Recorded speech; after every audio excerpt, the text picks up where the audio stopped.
Ladies and gentlemen, ndadzoka zvekare nhasi ndine nyaya yandauya nayo pano ndakakubatirai. Iri kutenderera nyaya iri kunetsa yemapurisa avo vari kuchema kuti havana kunyatsa kupuhwa ma-allowances avo avanga vakatarisira pamazuva ayo eSADC. Pakauya SADC vari kunzi vanga vakadeployiwa kuti vange vachizoshanda pamazuva iwayo zvakanyanyisa.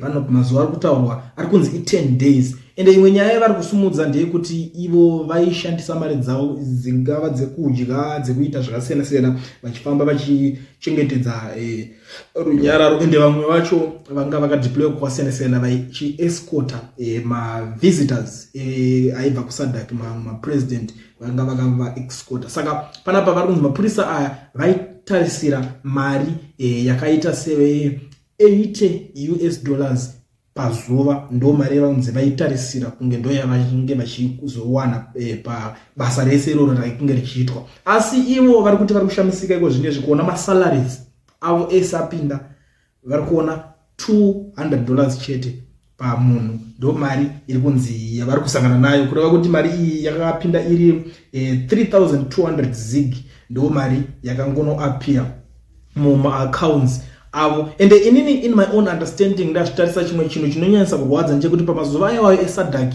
panenge pasina munhu wekuti vanga vachitonyoresa sezvinosimboitwa nevamwe vazhinji. Panenge pasina munhu wavanenge vachitonyoresa kuti vange vachizowana mari kuti vazvibatsire. Saka nekuti vanenge vakangoti vakungofokusa nezveSADC, vanhu vese vanga vari alert vachitotya kutongoita zvisizvo, vanhu vaichengetedza mutemo zvakanyanyisa mazuva iwayo. Saka hapana pekuti vaikwanisa kubuda vanhu kubata vanhu vanenge vakabuda offside sezvo vanenge vakajara kumboita mazuva ese.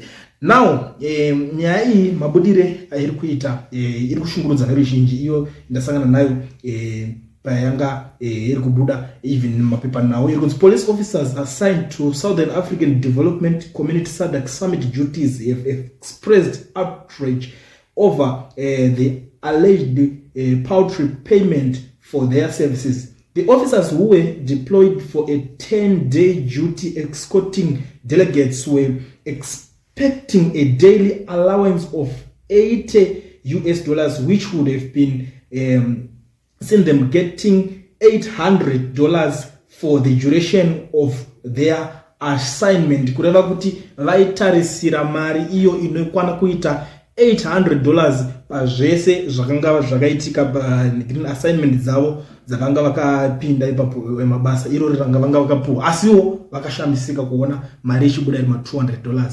Kureva kuti kana kuri kunzi yaretwa the way yavanenge vachitarisira ivo, kureva kuti vanenge vachipuhwa ari $20 ndo mawekirwe ayakaitwa. Ndo nyaya mabudire airi kuita panapa. So vari kuendera mberi vari kuti however they were shocked to receive 3,200 which was equivalent to $200, sparking widespread discontent and feeling of exploitation among the affected personnel. The police officers were assigned to various duties such as escorting SADC delegates and maintaining order in Harare Central Business District, among others. There's 3,200 zig was paid in batches such that we initially received 1,600 zig, and then a few days later we got another 1,600 zig, a police source said. This is despite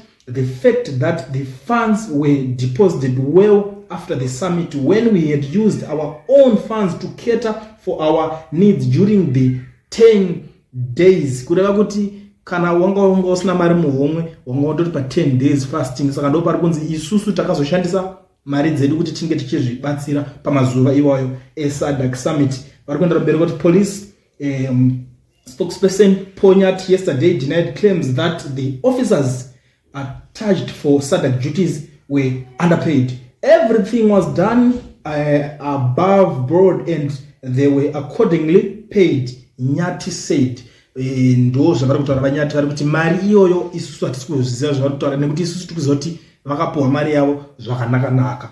Pari kuzonzi saka zvekuti vanhu inozvekusagutsikana zvinezvi kwavari, everything was done, ndo matauriro avari kuita kuti munhu akapuhwa mari yake zvichienderana. The allowances were in United States dollars but transferred into Zimbabwe gold equivalent for those days. Saka iyoyo yavakatambira iyoyo ndiyo iri kuenderana. Saka apa kureva kuti vanogona kunge vakaenda pabasa iri vakatarisira mari mumusoro mavo, asi ivo pane iya vanga vachizikanwa kuti vanopiwa, nekuti pane zvimwe zvekutarisira zvinhu zvakati kurei expecta zvinhu zvirimo. Inini that's my understanding panyaya iyoyi. So these members should take note that the Commissioner General Godwin Matanga has said if there are any other configurations, the treasurer would be engaged. Sources said the development is brought to the force concerned about the welfare and remuneration of law enforcement agents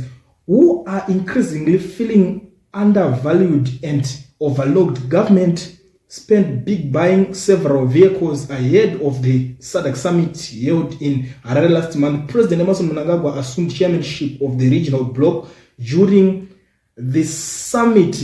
Saka pari kupisa ndo nyaya dzacho muri yeZimbabwe dziri kupopotwa, dziri kugunungunwa nemapurisa aya kuti isusu mari iyi hatisi kuikwana, but assistant commissioner wavo arikutaura kuti aiwa mari idzi isusu tiri kuziva kuti takakupai mari, takabhadhara vanhu mari accordingly zvavanga chaizvo zvavaifanira kuwana ndo muhoro wavo wavakapiwa ipapa. Saka ivo vane vanhu vanenge vaneka kuchema kuti ndo mari takapiwa, azvinzi aiwa iyoyo makapiwa iyoyo ndo inoenderana nebasa ramunenge makashanda. Muri yeZimbabwe ndango ndiwe nayo nyaya iyi panapa ndichikusivirai ndichikuzivisai zvimwe zvezvinhu zvinenge zvichiitika. Ino kazhinji vanhu vanozoshamisika kuona even kana mapurisa vakuita zvaizvo zvekutonyoresa kana corruption zvakanyanya inyaya dzacho ndokwadzinotangira ikoko kwekuti vanhu vanenge vasina kugutsikana nemari dzavanenge vachipiwa. Saka zvinozoita kuti vazotanga kutsvaga side hustle kana kuti kuita system